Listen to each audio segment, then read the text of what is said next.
A partir de este momento, todas las voces se unen en una sola señal. RCR presenta Conexión 750 con María Alejandra Trujillo.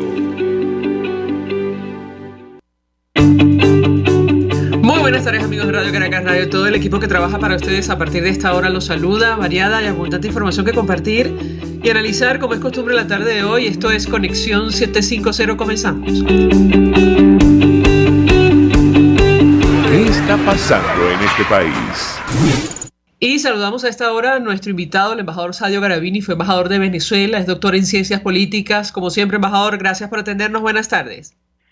Buenas tardes, María Alejandra, y buenas tardes a todos los que nos escuchan. Mucho interés de conocer su opinión, Alicia, acerca de temas que han ocurrido en las últimas horas. Yo iniciaría a partir de la instalación de estos diálogos de paz entre el Ejército de Liberación Nacional y el gobierno colombiano en territorio nacional. ¿Cómo lo interpreta usted? ¿Qué expectativa tiene en lo personal, embajador? Lo escuchamos.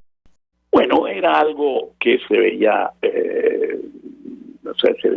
que venir. Petro está interesado en la medida de lo posible de resolver el tema de la paz en Colombia.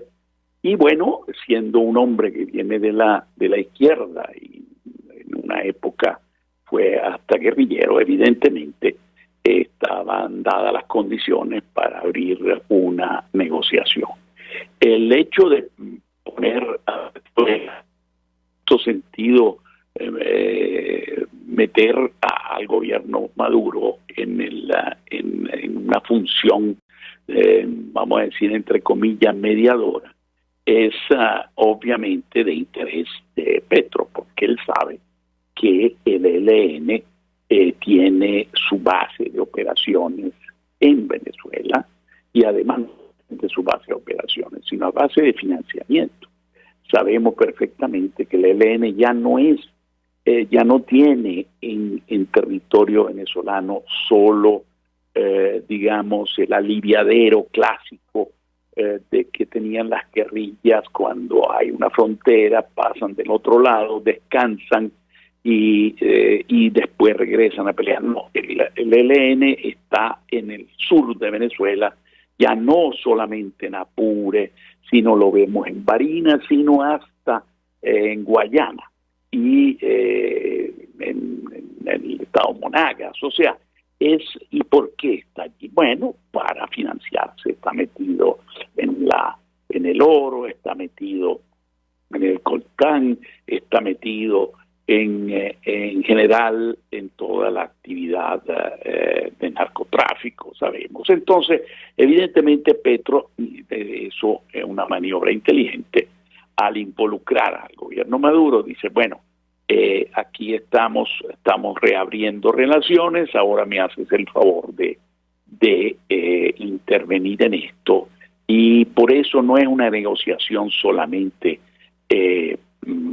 gobierno de Colombia y ELN, sino es una negociación a tres, porque evidentemente el gobierno de Venezuela estaba muy involucrado en este tema y utilizaba al ELN para atacar y debilitar al gobierno anterior de Duque.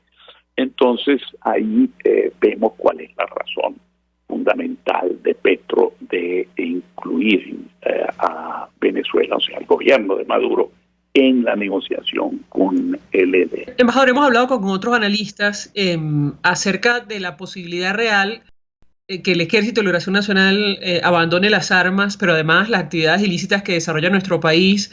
El informe de la Misión de Determinación de Hechos sobre el Arco Minero advierte que esta organización guerrillera se financia en al menos 60% a través de la minería en la República Bolivariana de Venezuela. ¿Cómo ve usted esta posibilidad? Otros analistas nos han dicho que no, pero quisiera su opinión, lo escuchamos.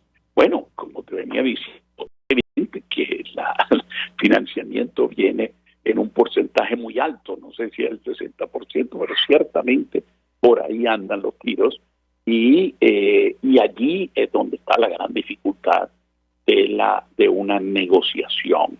Porque, por ejemplo, hay negociaciones entre guerrilla y gobierno, como fueron la centroamericana, como en la cual yo estuve trabajando en mi época de embajador en Guatemala, cuando, era un conflicto estrictamente político e ideológico. O sea, en la URNG guatemalteca no estaba involucrada en temas de narcotráfico y en temas de criminalidad organizada, de minería ilegal. Era un conflicto estrictamente ideológico y político. Y se resuelve en unas negociaciones de carácter que tienen que ver con lo político, básicamente garantías, etcétera, elecciones, por poder participar libremente en ellas, seguridad para los guerrilleros. Pero aquí, ahí es donde está el gran problema, en Colombia. La mayor parte, fíjate que no es solamente con el ELN, todavía una parte de la FARC todavía no aceptó el acuerdo de paz, y por cierto, está ella también en territorio venezolano, y hay esos enfrentamientos entre FARC disidentes con ELN y militares venezolanos. Todo eso se debe a que todo eso, desgraciadamente, ya no es un tema estrictamente político, ideológico, sino ya de intereses económicos, de criminalidad organizada. Por eso es muchísimo más complejo resolver ese conflicto, esos conflictos, porque no es uno solo. Entonces, allí es donde está el problema. ¿Qué le puede dar el gobierno de Colombia al ELN, a la dirigencia del ELN, para que deje las armas en términos, dado que un soldado simple, de un guerrillero simple que utiliza un rifle? Yo escuché una vez de periodistas informados que ganaban $5,000 mensuales. O sea, le pagaban $5,000 mensuales a un señor analfabeto que lo único que sabía era disparar. Imagínate los dirigentes que manejan millones de dólares, a cuenta de que van a dejar ese negocio. Entonces, allí es donde está el problema de fondo. Ahora, Petro va a tratar de presionar al gobierno venezolano, al gobierno de Maduro, para decirle, bueno, tienes que presionar tú también. Por eso lo involucra. La única forma de que el ELN sienta alguna presión para ir a negociar es que se le hace difícil que los dos ejércitos, las dos fuerzas armadas de Colombia y de Venezuela amenazan con actuar en conjunto y actuar fuertemente en contra de esos grupos guerrilleros. Entonces, lógicamente pueden sentir la presión y llegar a quizás algún tipo de acuerdo, pero repito, sigue siendo unos acuerdos sumamente complejos. Puede pasar, por ejemplo, embajador, lo que ocurrió con la Fuerza Armada Revolucionaria de Colombia, es decir, que surja una disidencia que permanezca en Venezuela y ocupándose de todas estas actividades delictivas. ¿Cómo lo ve usted? Bueno, es una posibilidad que haya y entre aquellos que más cercano a una posición ideológica, política, y aquellos que en cambio ya se han metido en el negocio de la criminalidad organizada y piensen que quieran seguir. Ahora, la gran diferencia ahora está en que Duque y negociado Sierra y antes sus predecesores, Santos, etcétera, tenían un enfrentamiento con el régimen de Maduro, con el gobierno de Maduro, particularmente Duque, y eso hacía que a la FARC disidentes se le abría la posibilidad de romper la unidad de la FARC, pero aprovechando que tenía el aliviadero, y repito, no solamente el aliviadero, sino el territorio venezolano completo para poder operar tanto en materia de logística como en materia financiera. Entonces, evidentemente, esta vez la negociación de si Petro logra convencer a Maduro y Maduro se convence de que le conviene, y ahí entra todo, quién sabe qué cosas entre Petro y Maduro pueden llegar a acordar, si Maduro se convence que se puede, o mejor dicho, Petro convence a Maduro de presionar a los guerrilleros que están en el territorio venezolano, entonces evidentemente, y trabajar en conjunto con los dos ejércitos en la frontera, se le complica la vida a los guerrilleros, tanto el ELN como de la FARC disidentes, porque hasta ahora, al pasar de este lado de la frontera, estaban tranquilos, pero si la cosa cambia, entonces la situación puede cambiar. Tengo que hacer una pausa para ir a publicidad. Es interesante lo que menciona el invitado. Más temprano leíamos un comunicado de prensa de Ingrid Betancourt, ex candidata presidencial, quien forma parte del Partido Verde Oxígeno, que la negociación con el ELN fortaleciera la seguridad de los colombianos y no la de los alzados en armas. El punto 4 del documento pedía que el gobierno de Venezuela, como anfitrión de estas negociaciones, diera garantías reales de no seguir amparando organizaciones guerrilleras delictivas colombianas en nuestro territorio. Al regreso yo le pedía un comentario, embajador, si esto es posible o no, en su opinión. Al regreso le doy la palabra para contestar. Ya venimos. Usted está viendo Conexión 750 con María Alejandra Trujillo. Solo por RCR 750, porque lo bueno une. Puedes seguirnos en nuestras redes sociales. En Twitter, @RCR750.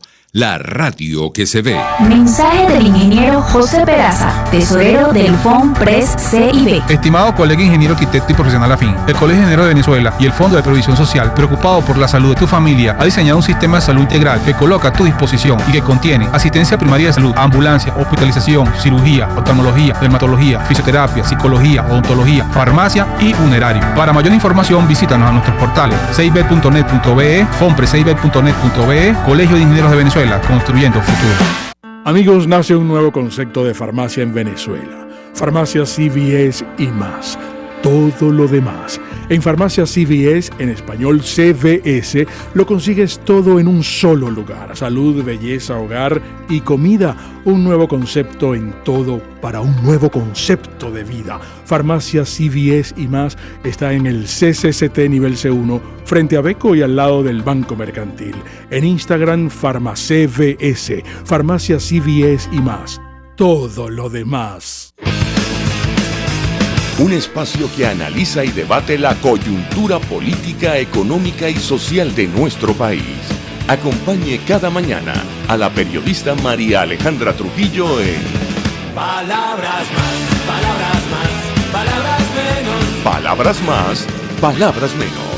Informes, entrevistas, análisis y discusiones sobre los temas de actualidad. Es lo que más te puedo dar, es lo de siempre. Palabras más, palabras menos. De lunes a viernes, de 7 a 8 de la mañana, por RCR 750 AM. Palabras más, palabras más, palabras menos. RCR 750 AM. Porque lo bueno une. El poder de la comunicación en tus manos. Conexión 750 con María Alejandra Trujillo. Solo por RCR 750. La radio que se ve. Continuamos, amigos, en Conexión 750, hablando acerca de la comunidad internacional, lo que ha ocurrido en las últimas horas, que nos ubica en el reinicio de los diálogos de paz entre el Ejército de Liberación Nacional y el gobierno colombiano en territorio venezolano. Nos acompaña el embajador Sadio Carabini, fue embajador de Venezuela, es doctor en ciencias políticas. Y yo le dejaba una inquietud, embajador, a propósito de una de las reacciones, una de tantas, del lado colombiano, y me refiero a la ex candidata Ingrid Betancourt del Partido Verde Oxígeno, que además fue rehén, hay que recordarlo, de las Fuerzas Armadas Revolucionarias de Colombia, conoce el tema, digamos, en carne propia, lo ha sufrido, lo ha vivido. Ella pedía que esta negociación tomara en cuenta la seguridad de los colombianos y no la de los alzados en armas, y pedía que el régimen de Maduro como anfitrión, ofreciera garantías reales de que no iba a seguir amparando organizaciones guerrilleras en nuestro territorio. ¿Usted cree que esto es, digamos, una petición que se ajusta a la realidad o no? ¿Qué puede decirnos? Lo escuchamos.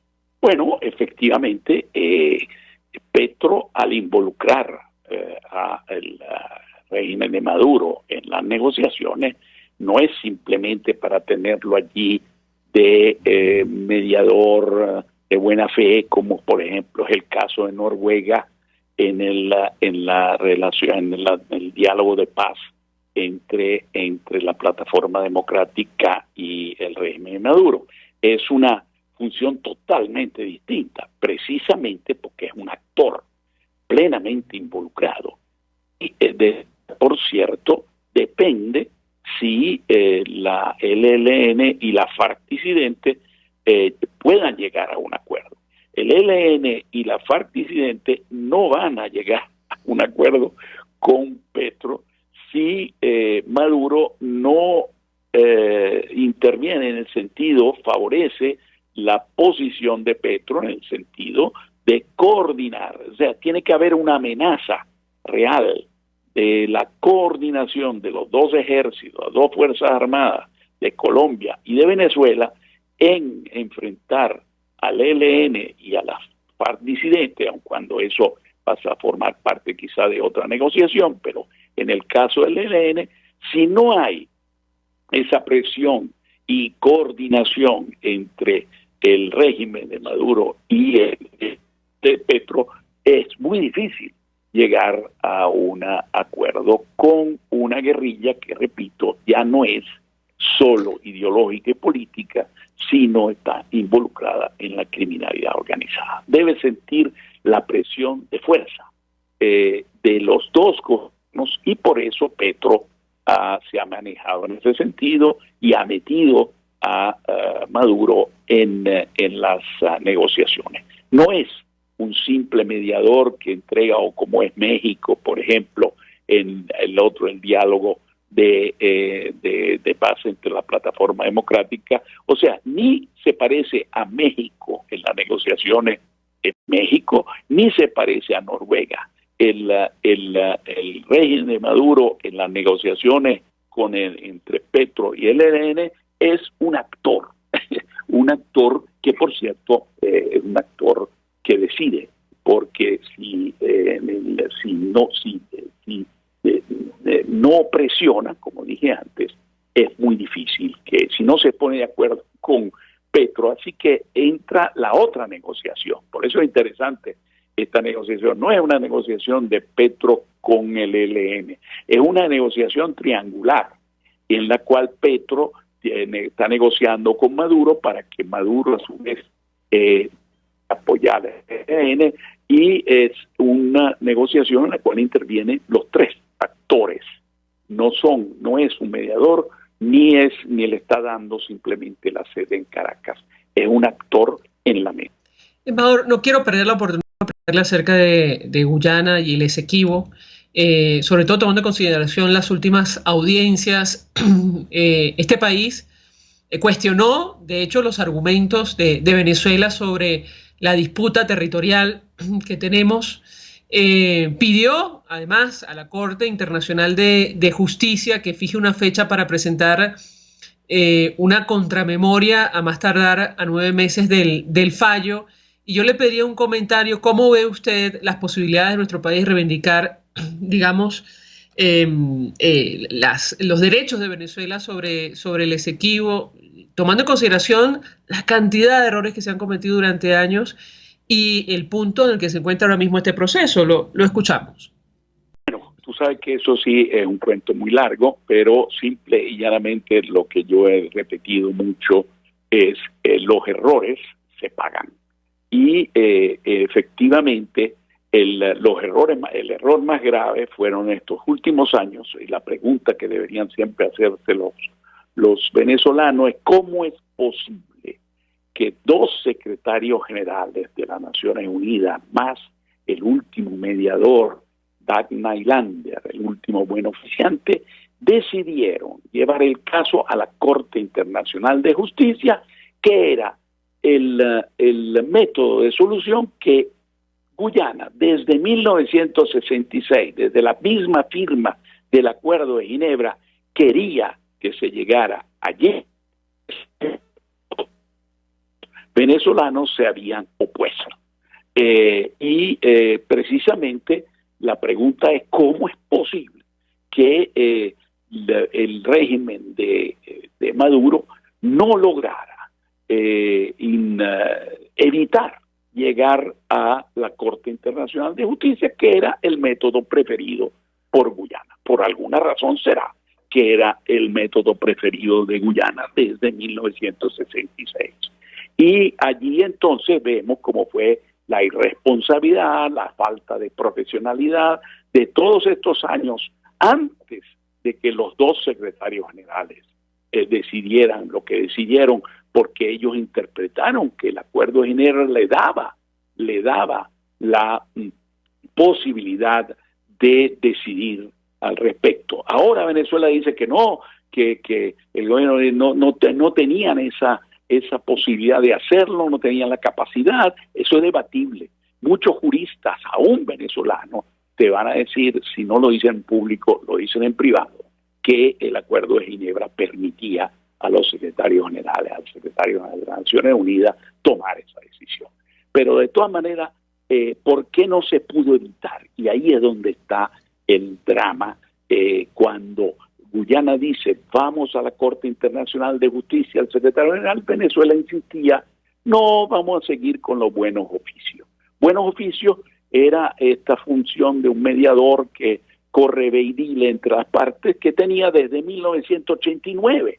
O sea, que cuando Guyana decía al secretario general, bueno, pero aquí llevamos más de 25, 27, 28 años en esto y no hemos llegado a nada, nosotros queremos cambiar y queremos terminar este asunto de una manera definitiva y vamos a la Corte Internacional de Justicia. ¿Cómo es posible que Venezuela no le haya podido decir a los dos secretarios generales, bueno, de acuerdo, bueno, oficio no, pero vamos a mediación, vamos a conciliación, vamos a cualquier otro de los mecanismos que se está previsto en el artículo 33 de la Carta de las Naciones Unidas para la Solución de Conflictos?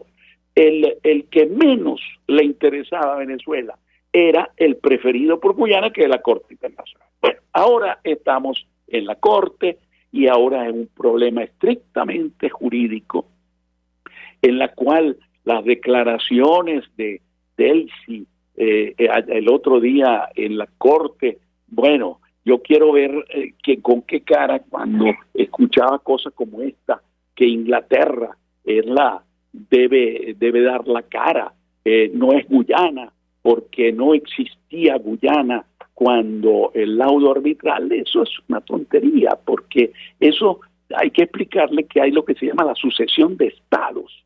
O sea, ahora el que tiene la soberanía sobre ese territorio es Guyana, no es el Imperio Británico. Hubo una sucesión de estados. Pero bueno, repito, ahora está en manos de la Corte. Ojalá que sepamos, yo vi el equipo de juristas de Guyana es de un peso muy grande. Del lado venezolano, tengo que decir, yo vi la lista y salvo Antonio Remiro Bretón, no hay pesos tan fuertes en términos de formación, de capacidad, de conocimiento que el que tiene el equipo de Guyana. Por cierto, vi por ahí, ustedes saben que en la Corte se tiene que debatir en dos idiomas, o el inglés o el francés. Bueno, evidentemente en el equipo de Guyana hay pesos pesados en inglés y en francés, y en cambio el peso pesado más fuerte nuestro es español, y hay solamente, vi en toda la delegación, que una delegación inmensa, son como 60 personas venezolanas, yo vi, repito, no quiero equivocarme, pero hay una sola persona de peso de habla inglesa. Eso para mí es ya un error. Pero de todas maneras, repito, ahora estamos en un tema en la Corte y es un tema estrictamente jurídico, y eso veremos de qué va a tomar, qué decisión va a tomar la Corte. Finalmente, embajador, el peso específico del viraje que, digamos, promovió el expresidente Chávez con relación a Guyana, ¿qué peso específico puede tener de cara a un fallo en la Corte Internacional de Justicia? Lo hemos comentado con ustedes, siempre lo recordamos tristemente para nuestro país. En ese momento, ninguno de los que hoy están supuestamente defendiendo nuestros intereses dijeron nada. Me refiero a Delcy Rodríguez o el propio Nicolás Maduro y tantos. El expresidente Chávez llegó a decir que el gobierno venezolano no iba a ser un obstáculo para cualquier proyecto de ser conducido en el Esequibo y cuyo propósito fuera beneficiar a los habitantes del área. ¿Qué impacto tiene esto o puede tener de cara a un fallo definitivo en relación a este tema? Embajador, lo escuchamos. Bueno, eso que Chávez dijo en el 4 fue dejar de lado, perder una de nuestras pocas armas de negociación que teníamos con Guyana en la etapa de la negociación bilateral, que era que no reconocíamos las inversiones de transnacionales en el Esequibo. Bueno, eso hacía que las grandes transnacionales se inhibían y por lo tanto el Guyana podía tener una razón más, digamos, para llegar a un acuerdo con Venezuela. Eso lo entrega Chávez en el 2004 de gratis, sin sin recibir nada a cambio. Lo peor fue además en el 2007, cuando Chávez en Georgetown se le ocurrió decir que la reclamación venezolana, la reactivación de la reclamación venezolana en el 1962, por el gobierno de Rómulo Betancourt, que se reactivó la reclamación, se debió a la presión de los Estados Unidos, que querían desestabilizar al gobiernito que todavía no era independiente de Cheddi Yegan, que era de posición de izquierda. Eso es una tontería, porque Kennedy no necesitaba decirle a Betancourt, mire, hazme el favor de iniciar de nuevo la reclamación en el caso de Guyana, para que desestabilicemos este gobiernito que ni siquiera es independiente. Lo que hizo Kennedy en ese caso es hablar con la Gran Bretaña, el primer ministro Macmillan, aliado de Estados Unidos, le dijo, mira, no le dé la independencia a Guyana hasta que no cambie de gobierno. Y eso fue lo que pasó cuando Cheddi Yegan perdió las elecciones. Entonces le vino el procedimiento de independencia. Entonces, repito, los errores se pagan porque estas declaraciones, obviamente, los guyaneses la van a presentar en la Corte. O sea, van a decir, miren lo que el jefe de Estado venezolano dijo en 2007, que esa reclamación, porque al decir que la reactivación de la reclamación era por presión de Estados Unidos, obviamente era decir que no había un interés verdadero venezolano en el tema y deslegitima la misma reclamación. Tanto es así que el embajador de esa época, guyanés, dio una declaración en el Nacional en el 2007 que dijo, bueno, pero si el presidente Chávez dijo eso, no le queda otra cosa que renunciar a la reclamación. Y eso está en el Nacional en el 2007. Así como, repito, todo eso hizo daño. Y evidentemente ahora veremos, ojalá, repito, que la Corte en relación al tema estrictamente jurídico por fin nos favorezca. Pero, repito, la pregunta de siempre que yo le hago, ¿por qué será que Guyana desde 1966 su solución mejor escogida y solicitada siempre fue ir a la Corte? Embajador Sadio Garavini, un millón de gracias por atendernos, acompañarnos estos minutos, expresando opinión y análisis acerca de los temas que debatimos en esta parte del programa, que tiene que ver con los diálogos de paz entre el ELN y el gobierno colombiano en territorio nacional, pero también con el destino de la reclamación histórica de nuestro país en el Esequibo. Gracias. Nosotros vamos a la pausa, a regreso venimos con más. Estás en sintonía de Conexión 750 con María Alejandra Trujillo. Solo por RCR 750. Porque lo bueno une. Sintonícenos a través de Periscope, @RCR750. La radio que se ve. Mensaje del ingeniero José Peraza, tesorero del FONPRES CIB. Estimado colega ingeniero arquitecto y profesional afín, el Colegio de Ingenieros de Venezuela y el Fondo de Previsión Social, preocupado por la salud de tu familia, ha diseñado un sistema de salud integral que coloca a tu disposición y que contiene asistencia primaria de salud, ambulancia, hospitalización, cirugía, oftalmología, dermatología, fisioterapia, psicología, odontología, farmacia y funerario. Para mayor información, visítanos a nuestros portales cib.net.be, fonprescib.net.be, Colegio de Ingenieros de Venezuela, construyendo futuro. Cuando hablamos de Honda, hablamos de Distasi Motors, el concesionario Honda que pica adelante en precios, condiciones y servicio. Todo el personal de Distasi Motors, tanto técnico como de atención, está actualizado, capacitado y certificado permanentemente para atender correctamente tu vehículo. www.distasi-honda.com.ve. Distasi Motors, tu concesionario Honda en Los Palos Grandes.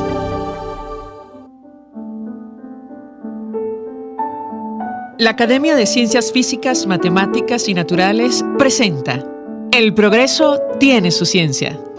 Hoy presentamos Tobías Lasser y el Jardín Botánico de Caracas. El Jardín Botánico de Caracas está ligado al venezolano Tobías Lasser, quien fuera su artífice y protector hasta su muerte en 2006. Tobías Lasser nació en 1911 en el estado Falcón. Fue médico cirujano de profesión, pero su verdadera pasión fue la botánica. En 1945 propuso a los planificadores de la ciudad universitaria la idea de construir un jardín botánico en el Lindero, que por la pendiente de sus colinas no parecían terrenos adecuados para la construcción de grandes edificaciones. Tobías Lasser lo concibió como un reservorio de la flora original del antiguo Valle de Caracas. Este parque, conformado por 70 hectáreas que se extienden hasta la parroquia San Agustín, llegó a albergar más de 1.700 especies de plantas autóctonas y exóticas y la mayor y más variada colección de palmas de Sudamérica. Poco después, se funda en sus instalaciones el Instituto Botánico y el Herbario Nacional. En el año 2000, el Jardín Botánico, junto a la ciudad universitaria, fue declarado por la UNESCO Patrimonio Cultural de la Humanidad, denominación que compromete al Estado venezolano a aportar los recursos necesarios para su conservación. Tobías Lasser recibió numerosos reconocimientos. Entre ellos, recibió el Premio Nacional de Conservación y un doctorado honoris causa de su alma mater, la Universidad Central de Venezuela, y fue individuo de número y presidente de la Academia de Ciencias Físicas, Matemáticas y Naturales. Hoy, que el Jardín Botánico ha sido abandonado a su suerte, es aún más importante recordar al maestro Tobías Lasser y su gran obra. El progreso tiene su ciencia. La Academia de Ciencias Físicas, Matemáticas y Naturales presentó El progreso tiene su ciencia. RCR 750 AM.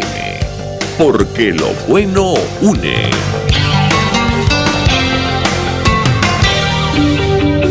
María Alejandra Trujillo te acompaña en Conexión 750. Solo en RCR 750. La radio que se ve. Claro y raspado. Continuamos, amigos, en Conexión 750 y en esta parte del programa saludamos a Luis Isquiel, quien es abogado, profesor de criminología y coautor del libro Revolución de la Muerte, 20 años de crimen, violencia e impunidad en Venezuela. Gracias por atendernos, buenas tardes. Hola, ¿cómo estás, María Alejandra? Gracias a ti. Con mucho interés de conocer su opinión, análisis acerca del tema que nos ocupa en esta parte del programa, que tiene que ver con el reinicio de las negociaciones entre el Ejército de Liberación Nacional y el gobierno colombiano en territorio venezolano. Una primera interpretación de su parte sobre este tema, lo escuchamos. A ver, en principio siempre es una buena noticia, ¿no?, que se siente un grupo guerrillero tratando de buscar la paz. Por lo menos esa premisa suena positiva. Ahora, el asunto es las posibilidades de éxito de ese diálogo, que yo las veo dificultosas por distintas razones, ¿no? Una es el precedente. No es la primera vez que el ELN se sienta a negociar y la vez anterior resultó completamente infructuoso. Yo diría que principalmente por dos razones. El ELN es un grupo que no tiene una jerarquía vertical muy, vamos a decir, notoria, sino que son como distintos frentes, distintos comandantes de frente que tienen como una jerarquía horizontal y es muy difícil ponerlos de acuerdo a todos. En el pasado lo que ha ocurrido es que se sientan a negociar algunos representantes de esta guerrilla, pero otros no están de acuerdo con las conversaciones de paz e inclusive intensifican las acciones de terrorismo y las acciones contra el Estado colombiano del otro lado de la frontera. Por otro lado, creo que hay que ser claro en que estos son grupos, tanto el ELN como la FARC, que manejan inmensas cantidades de dinero por el narcotráfico. Y cuando se habla de un proceso de paz, si eso se concreta, se habla también de la entrega de los laboratorios, de los sembradíos, de las rutas y de todo lo que significa el negocio del narcotráfico. Y yo la verdad lo veo muy difícil que un negocio millonario vaya a ser dejado por un grupo guerrillero así como así. Comentábamos más temprano con la audiencia que hay organizaciones como Fundaredes que han expresado su rechazo sobre la participación de Venezuela como mediador en este proceso. ¿Qué opina usted? Lo escuchamos. Bueno, es que yo creo que Venezuela debería estar no como mediador, sino como parte agraviada, vamos a decir, del otro lado del ELN, en la mesa. ¿Por qué? Porque esa es una guerrilla binacional. Tiene presencia y operaciones criminales tanto del lado colombiano como del lado venezolano. Tiene la mitad de las tropas aproximadamente acá, tiene los cabecillas, inclusive la mayoría están acá en el país, eso lo dijo hasta Petro, el presidente de Colombia, y tiene la otra parte de la guerrilla del lado colombiano. Actúan diferentes, sí, ¿no? De un lado de la frontera y del otro lado, pero siempre con sus actividades criminales. Además, este es un grupo que tiene presencia al menos en 1/3 de los estados de Venezuela. Se habla que como mínimo están presentes en 8 estados de Venezuela, haciendo operaciones criminales, entre ellas narcotráfico, minería ilegal, etcétera, extorsiones. Y además reclutan venezolanos. Cada día se incrementa, sobre todo con la pobreza en Venezuela, con la migración, se incrementa el número de venezolanos reclutados tanto por el ELN como por la FARC.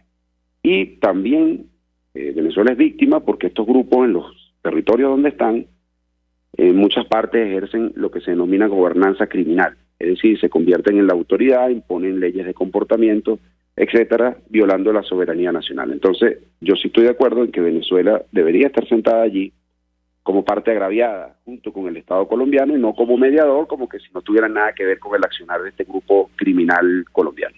Pero es que además la organización Fundaredes asegura que Venezuela no es apta para asumir una posición neutral al ser también afectada efectivamente por el Ejército de Liberación Nacional y tomando en consideración la presencia de este grupo en territorio venezolano. Yo le pediría un comentario al respecto de esto, hemos hablado en otras oportunidades. La verdad, la actividad, la acción de el ELN en Venezuela se ha extendido por buena parte del territorio nacional, lo escuchamos.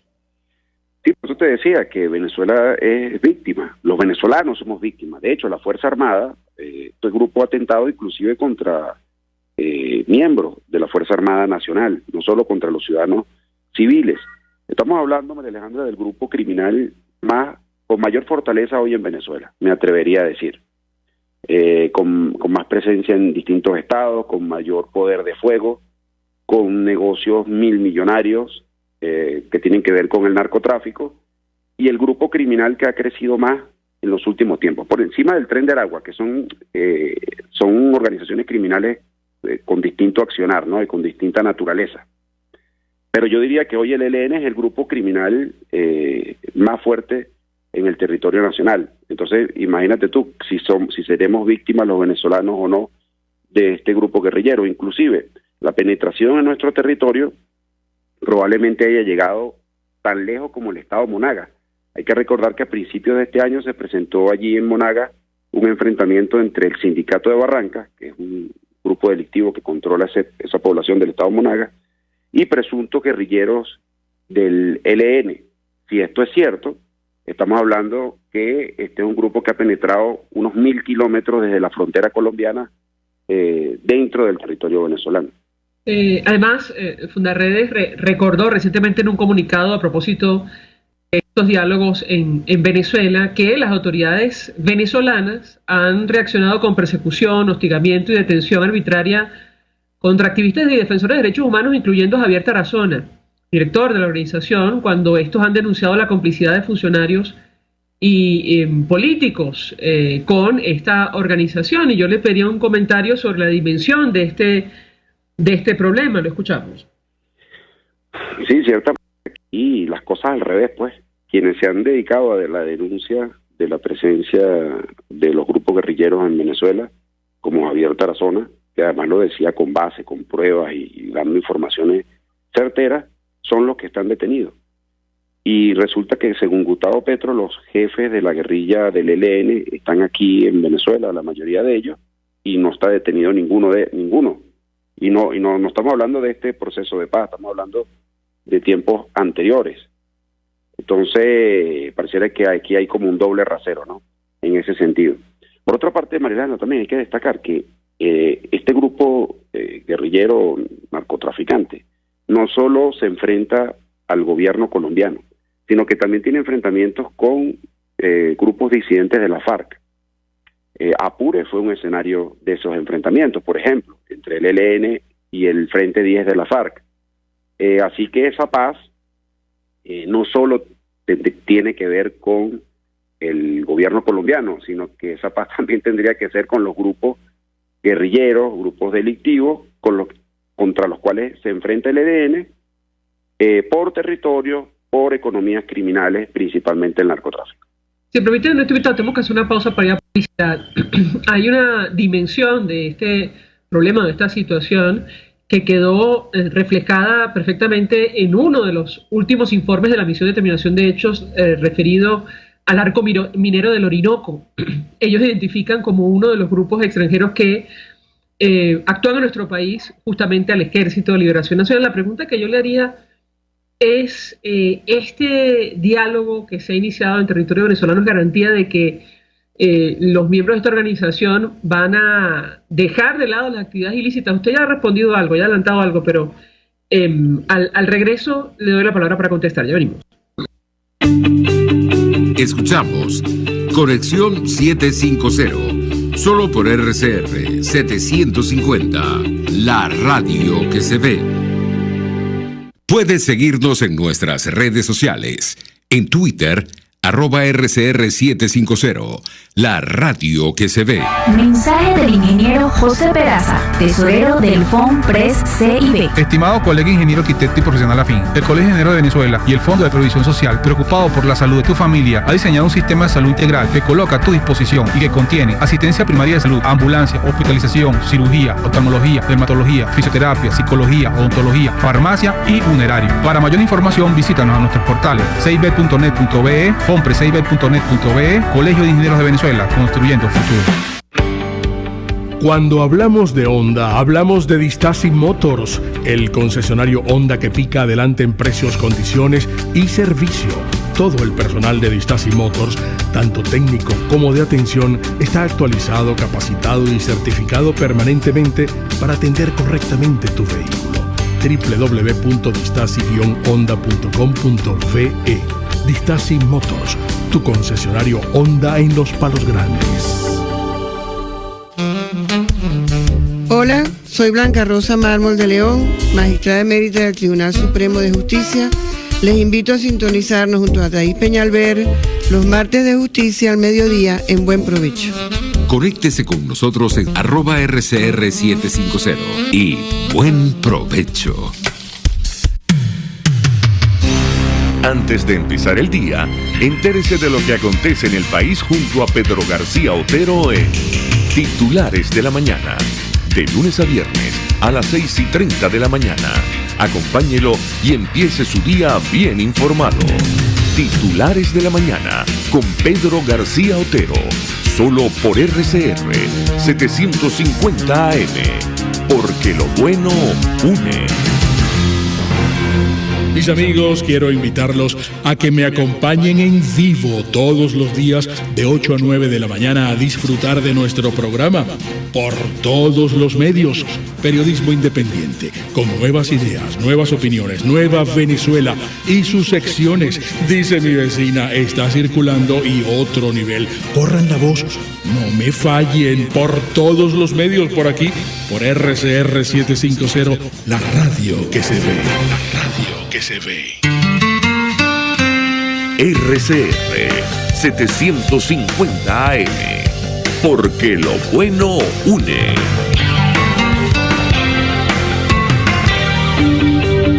El poder de la comunicación en tus manos. Conexión 750 con María Alejandra Trujillo. Solo por RCR 750, la radio que se ve.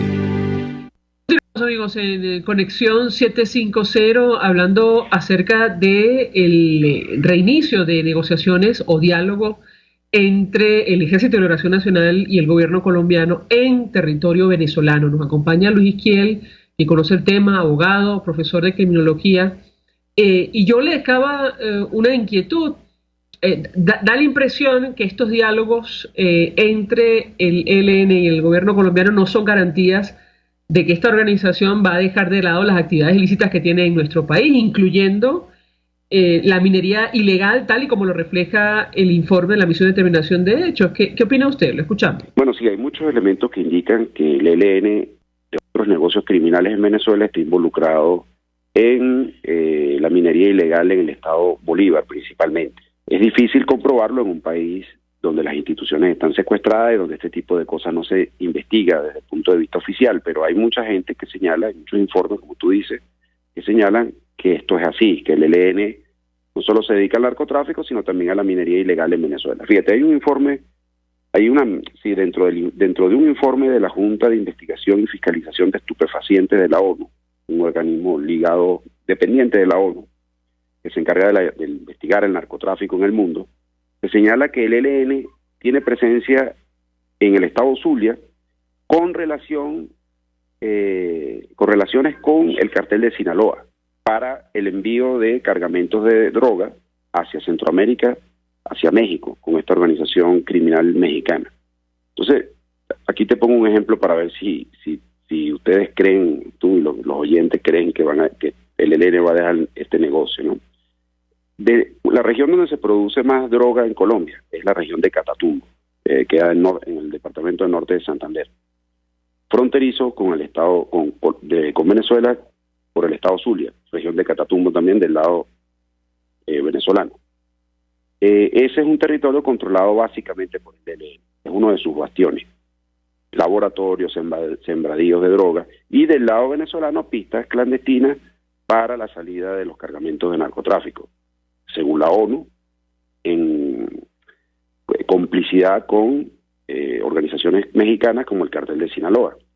Estamos hablando de un negocio de cientos, probablemente miles de millones de dólares, que buena parte lo controlan miembros de este grupo criminal.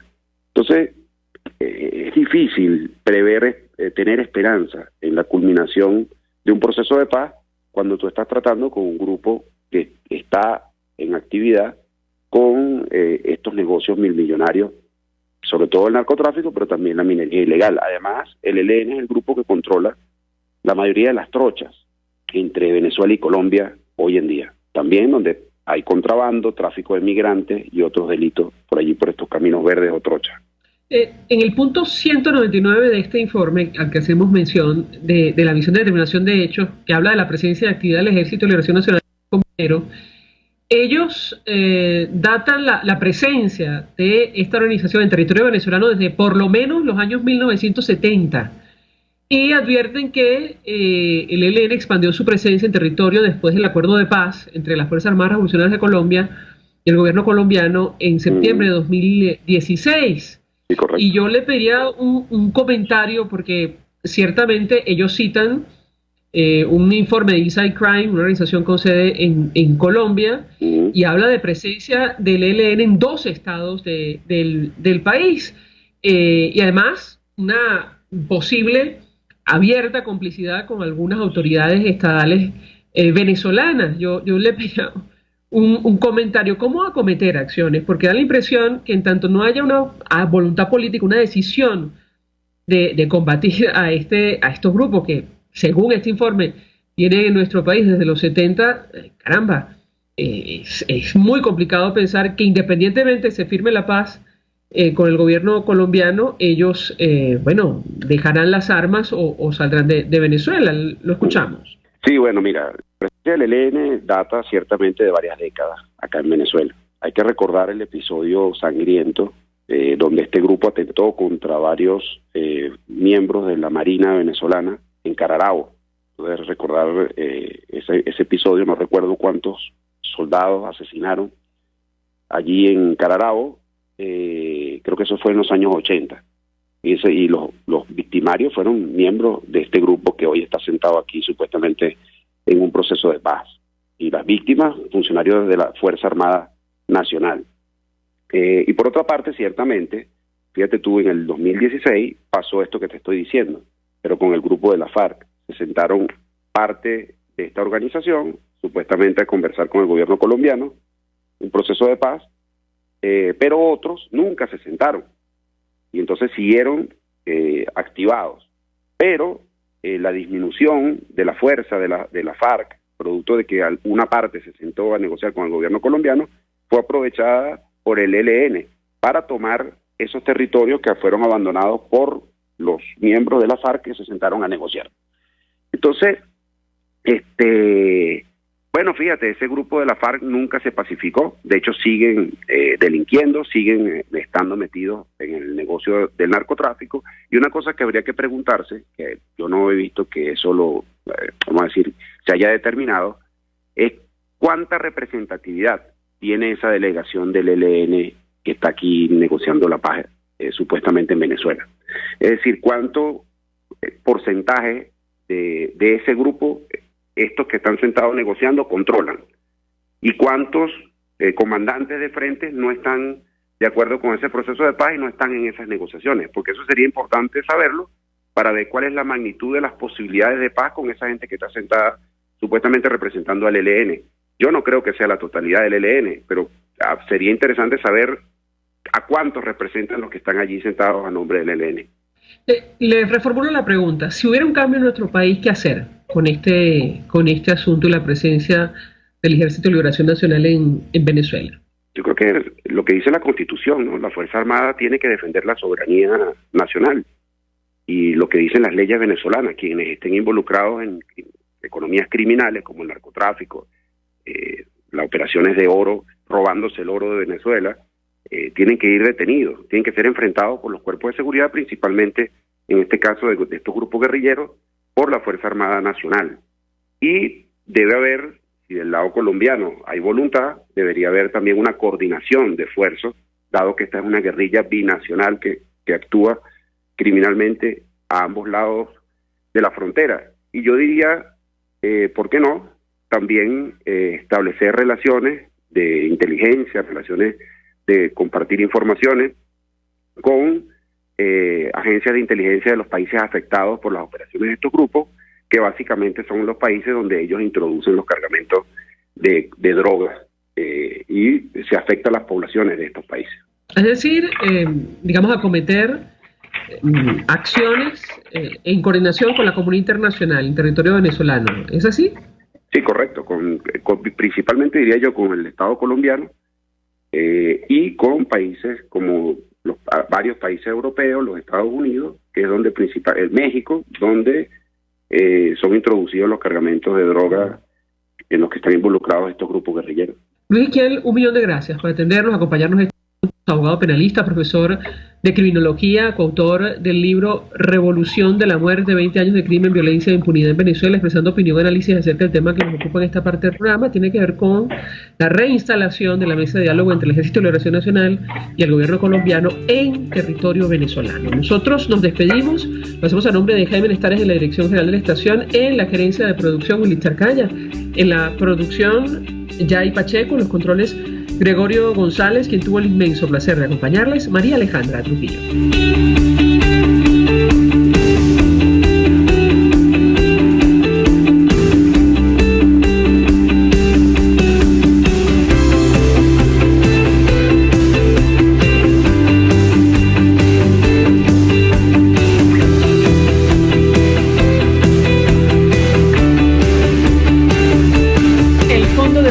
Social del Colegio de Ingenieros de Venezuela presentó. RCR presentó Conexión 750 con María Alejandra Trujillo. Solo por RCR 750, la radio que se ve. RCR 750 AM. Porque lo bueno une.